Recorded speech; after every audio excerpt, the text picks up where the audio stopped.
మరొకసారి అధికారులకు విజ్ఞప్తి చేయడానికే ఈ పాత్రికేయుల సమావేశాన్ని ఏర్పాటు చేసినాం. వల్లవరం వెంకటేశ్వర స్వామి దేవాలయం దగ్గరుండే ప్రభుత్వానికి సంబంధించిన 9 ఎకరాల 60 సెంట్ల విలువైనటువంటి 150 కోట్లకు విలువ కలిగినటువంటి భూమికి సంబంధించి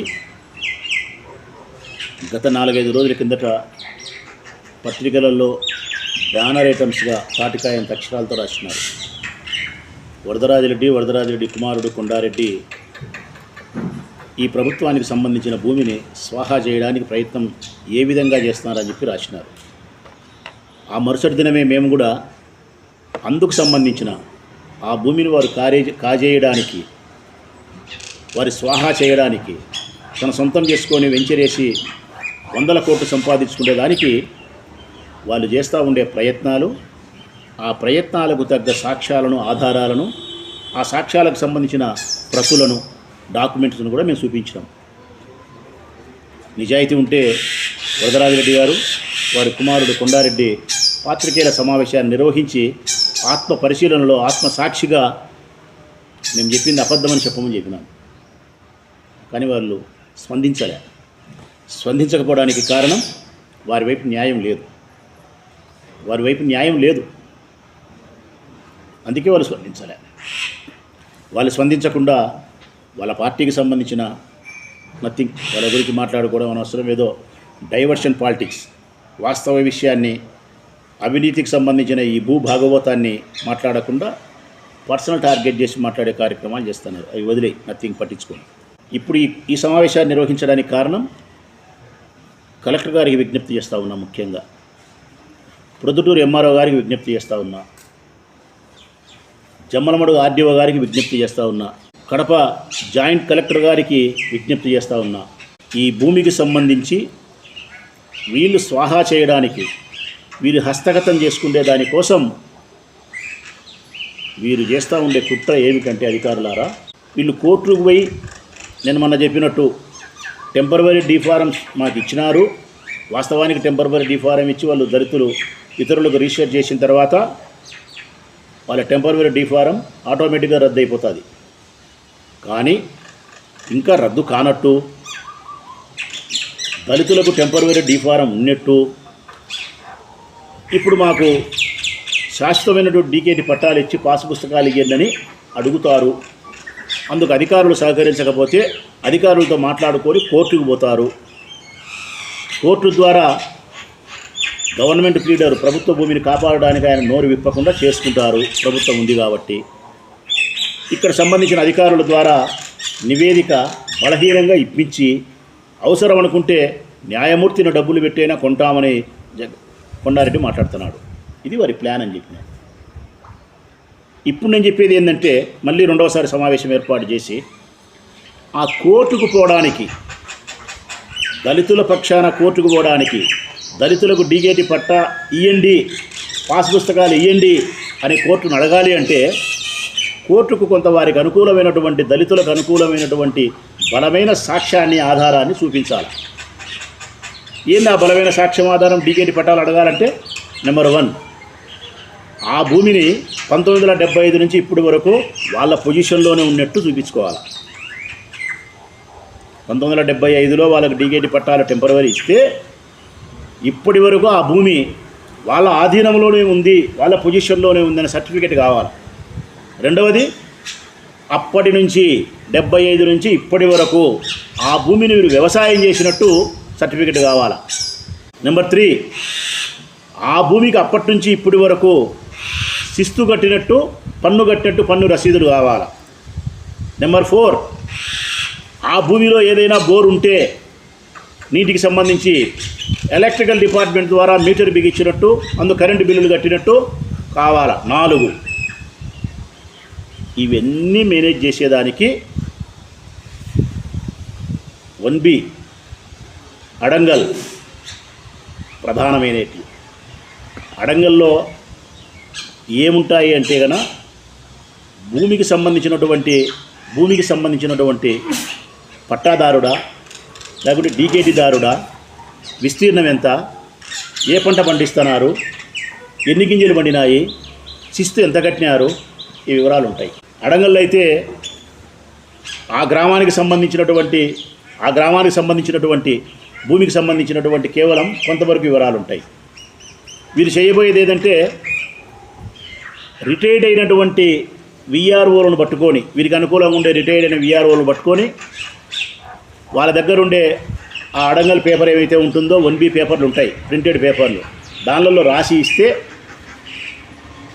ఇప్పుడు ఎంఆర్ఓ ఆఫీసులో ఉండే అధికారులు సహకరిస్తే రికార్డుల్లోకి 1Bలో కానీ అడంగల్లో కానీ ఈ పత్రాలను చొప్పించి రాయడం, వరుసపెట్టి రాయడం, ఏమని రాయడం, శిస్తు కట్టినట్టు రాయడం, వ్యవసాయం చేసినట్టు రాసుకోవడం. పాత ఎంఆర్ఓ భాస్కర్ రెడ్డి ఉన్నాడు, పాత ఎంఆర్ఓ వాళ్ళకి ముఖ్యం, అటడోళ్ళం పట్టుకొని, అప్పట్లో పనిచేసిన వాళ్ళం పట్టుకొని అప్పుడు అర్జీ పెట్టినట్టు, మేము పొజిషన్లో ఉండామని చెప్పి విఆర్ఓ ఎంక్వైరీ చేసినట్టు, తర్వాత ఎంఆర్ఓ పొజిషన్ సర్టిఫికేట్ ఇచ్చినట్టు. అంటే గతంలో ఉండబడినటువంటి విఆర్ఓల ఆధారంగా, గతంలో ఉండబడిన ఎంఆర్ఓలు రిటైర్డ్ అయిన వారి ఆధారం చేసుకొని, వారి అనుకూలస్తులను పట్టుకొని, కొంతమంది ప్రలోభాలకు లొంగి అధికారులను లోబర్చుకొని రికార్డును తారుమారు చేసి అడంగల్లోనూ 1Bలోనూ అసైన్మెంట్ కమిటీ రిజిస్టర్లోనూ తప్పుడు సమాచారాన్ని అంతా చొప్పించి వారికి కావలసిన ప్రతులను తయారు చేసుకోవడం. ఆ ప్రతులు ఏంటి అంటే గత 45 సంవత్సరాలుగా 75 నుంచి ఇప్పటి వరకు 50 ఏళ్ళుగా పొజిషన్లో దళితులు ఉన్నట్టు, వ్యవసాయానికి ఆ భూమిని ఉపయోగించి సాగు చేసినట్టు, శిస్తు కట్టినట్టు, ఎలక్ట్రికల్ డిపార్ట్మెంట్ మీటర్ తీసుకున్నట్టు, ఇటువంటి అన్నీ సృష్టించుకొని వీటి ఆధారంగా కోర్టుకు పోతారు. వీటి ఆధారంగా కోర్టుకు పోయి ఇదిగో వీళ్ళకి పలానప్పుడు టెంపరవరీ డిఫార్మ్ ఇచ్చినారు, అప్పటి నుంచి మేము వ్యవసాయం చేస్తున్నాం, పొజిషన్లో మేము ఉన్నాం, శిస్తు కట్టినాం, పంట ఇంత పండించినాం, మాకు డిగేటి పట్టాలు ఇవ్వండి, పాస్ పుస్తకాలు ఇవ్వండి. ఇది వీరి ఉద్దేశం. కలెక్టర్ గారు, ఎంఆర్ఓ గారు, ఆర్డీఓ గారు, జాయింట్ కలెక్టర్ గారు. అందుకే నేను మీకు రెండు చేతులు ఎత్తి నమస్కరించి విజ్ఞప్తి చేస్తూ ఉన్నా. ఈ ప్రొద్దుటూరు ఎంఆర్ఓ ఆఫీసులో ఉండే రికార్డులు ఏమైతే ఉన్నాయో, ఏమైతే అసైన్మెంట్ కమిటీ రిజిస్టర్ ఉందో, ఎందుకంటే అసైన్మెంట్ కమిటీలో తీర్మానం జరగలే, తీర్మానం జరిగితేనే డిగేట్ పట్టా ఇస్తారు. అసైన్మెంట్ కమిటీలో జరగకపోతే కనుక టెంపరవరీ డిగేట్ ఇస్తారు.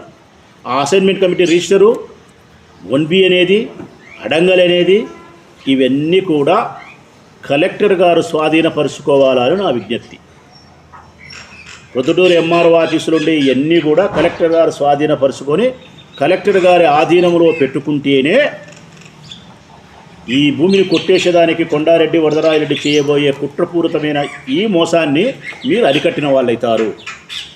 లేకపోతే రిటైర్డ్ అయిన ఎంఆర్ఓల ద్వారా, రిటైర్డ్ అయినటువంటి విఆర్ఓల ద్వారా ఇటువంటి కథా కార్యక్రమం చేసి ఇప్పుడు ఎంఆర్ఓ ఆఫీసులో ఉండే అధికారులను బెదిరించి, లేకపోతే అధికార జులుం చూపించి, రకరకాల ప్రలోభాల చేతను, అధికార దుర్వినియోగం చేతను ఈ భూమిని కాజేసేదానికి, కోర్టుకు పోయేదానికి కావలసిన ఆధారాలను వీళ్ళు సృష్టించుకుంటారు. నేను రెండు విషయాలతో కలెక్టర్ గారికి విజ్ఞప్తి చేస్తాను. 2 లాభాలను ఉపయోగించి. మొదటిది, ప్రజలకు సంబంధించినటువంటి ఈ భూమి, ప్రభుత్వం ఆధీనంలో ఉండబడిన ఈ భూమిని పరాయి వారు ఆక్రమించకుండా, అమ్ముకోకుండా ప్రభుత్వ ఆస్తిని కాపాడండి కలెక్టర్ గారు. ఇది ఒకటి.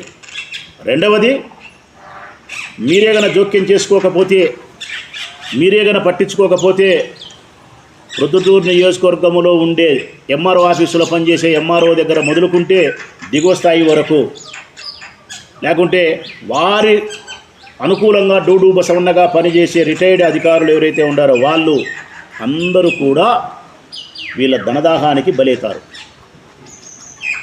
మీ ఎంఆర్ఓ బలవుతాడు, మీ విఆర్ఓ బలవుతాడు, మీ ఆర్ఐ బలవుతాడు. కారణం, వీళ్ళని బెదిరిస్తారు, ఒత్తిడి చేస్తారు, మంత్రులతో ఫోన్లు చేపిస్తారు.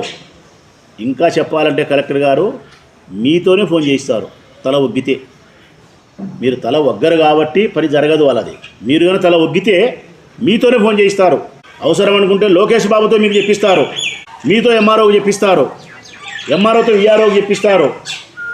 అంటే వీళ్ళ ధనదాహాన్ని తీర్చుకునేదానికి ఏ స్థాయికైనా వీళ్ళు ప్రయాణం చేస్తారు. కాబట్టి కలెక్టర్ గారికి నేను విజ్ఞప్తి చేస్తూ ఉన్నా, రికార్డులన్నీ స్వాధీనపరచుకోండి, మీ అధికారులను అప్రమత్తం చేయండి, ప్రభుత్వ భూమిని కాజేసేదానికి ఏమాత్రం సహకరించొద్దు, తస్మాత్ జాగ్రత్త అని చెప్పి మీదైన శైలిలో ఈ భూమిని కాపాడే ప్రయత్నం చేయమని జిల్లా కలెక్టర్ గారిని నేను హృదయపూర్వకంగా వినయపూర్వకంగా విజ్ఞప్తి చేస్తూ ఉన్నాను. నేను రేపో మాపో కడప జిల్లాకు సంబంధించినటువంటి మా జిల్లా అధ్యక్షుడు రవీణ నాయకత్వంలో బద్వేలు ఎమ్మెల్యే సుధమ్మ గారు, జమ్మనోడుగు ఇన్ఛార్జ్ రామసుబ్బారెడ్డి గారు, మిగతా మా పార్టీకి సంబంధించిన పెద్దలందరూ కలిసి 2 రోజుల్లో కలెక్టర్ గారిని కలిసి ఈ భూమికి సంబంధించిన వాస్తవ సత్యాలను తెలియజేయడమే కాకుండా మా దగ్గరుండే సాక్ష్యాలను ఆధారాలను అన్నిటిని కూడా లేఖ రూపంలో వారికి ఒక అర్జీ రూపంలో రాసి అందజేస్తాం ఈ భూమిని కాపాడాలని. అంతేకాకుండా న్యాయస్థానానికి కూడా పోతాం. ఈ విషయంలో చాలా జాగ్రత్తగా ఉంటాం. ఈ భూమిని కాపాడే ప్రయత్నం చేస్తాం. ఎందుకంటే 150 కోట్ల రూపాయలకు విలువగలిగిన ఈ భూమిని, ప్రజాధనాన్ని ప్రభుత్వం అంచున ఉంచడానికి కావాల్సిన చర్యలకు మేము ఏమైతే చేయాలనో ఆ పనులన్నీ చేస్తాం. కాబట్టి మరొక్కసారి ప్రొద్దుటూరు ఎంఆర్ఓ ఆఫీసులో పనిచేసే అధికారులందరికీ విజ్ఞప్తి చేస్తాను, అయ్యా మీరంతా నిజాయితీగా ఉండే అధికారులే, చట్టానికి అనుకూలంగా ఉండి చేయదగ్గ పని అయితేనే మీరు చేస్తారు. ఒకవేళ చట్టం దృష్టిలో కొంచెం అటు ఇటు ఉండి మీ ఉద్యోగ భద్రతకు భంగం కలగకపోతే అధికార పార్టీ వాళ్ళు చెప్పినప్పుడు తల ఊపుతారంటే నేను నమ్ముతా తప్ప, చట్ట విరుద్ధమైనటువంటి ఈ భూమిని 100కు 100% విరుద్ధమైన ఈ భూమిని వాళ్ళ కట్టపెట్టడానికి మీరు తల ఊపుతారంటే నేను నమ్మను. కానీ మీ మీద కూడా విపరీతమైనటువంటి ఒత్తిడి చేస్తారు, విపరీతమైనటువంటి బెదిరింపులు చేస్తారు, విపరీతమైనటువంటి డబ్బు ఆశ చూపుతారు. ఈ ప్రలోభాలకు మీరు లొంగొద్దు, ఈ బెదిరింపులకు లొంగొద్దు. పొరపాటున లొంగితే మీ ఉద్యోగం పోగొట్టుకుంటారు, జైలుకు పోతారు, ముసలిముప్పున మీకు పెన్షన్ రాకుండా పోతుంది, ఇవన్నీ ఇబ్బందులు పడతారు. రిటైర్డ్ అయిన ఎంఆర్ఓలకు, రిటైర్డ్ అయిన విఆర్ఓలకు కూడా చెప్తానా, మేము రిటైర్డ్ అయినాం కదా ఏముందిలే వరదరాజుడికి సహకరిస్తామని అనుకొని పాత విశ్వాసంతో మీరు సహకరించే ప్రయత్నం చేస్తే మిమ్మల్ని జైలుకు పంపుతాం. చట్ట ప్రకారం మీ మీద చర్యలు తీసుకుంటాం, మిమ్మల్ని జైలుకు పంపే పరిస్థితి చేస్తాం. మీకు వస్తే పెన్షన్ కూడా రాకుండా ఆపే ప్రయత్నం జరుగుతుంది. కాబట్టి తస్మాత్ జాగ్రత్త అని చెప్పి